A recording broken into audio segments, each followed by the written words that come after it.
Hello বন্ধুরা, শুভ অষ্টমী। সকলকে অনেক শুভেচ্ছা, ভালোবাসা। অষ্টমী দিন সকালেই চলে এসেছিলাম ঠাকুরতলায় পুজো দেখার জন্য। এখানে পুজো দেখেছি, এরপর হচ্ছে পুষ্পাঞ্জলি, সবাই মিলে পুষ্পাঞ্জলি দিয়েছি।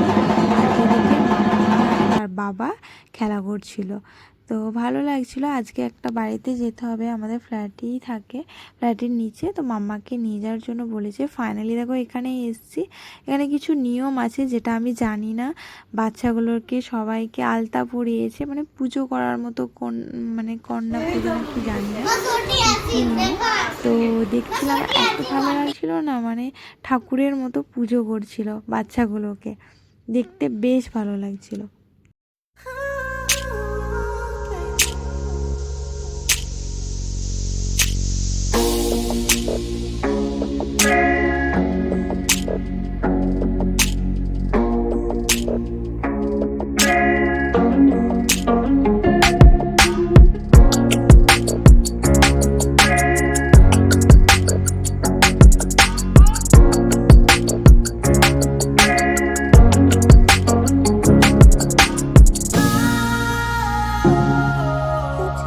তো বাড়ি নিয়ে চলে এসেছি, নিচেও খেতে পারো। তো আমরা বাড়ি নিয়ে চলে এসেছি। এখানে লুচি, পোলাও, চাটনি, পটল তরকারি, ছোলার ডাল এসব করেছে। তো এখন খাওয়া দাওয়া করে সন্ধ্যাবেলার দিকে একটু বেরিয়েছিলাম, কারণ এখানে অনুষ্ঠান হচ্ছে তো, আর পুজোও হচ্ছে। তো এই দেবাশিস, আমি, মাম্মা তিনজনেই চলে এসেছি ঠাকুর দেখার জন্য।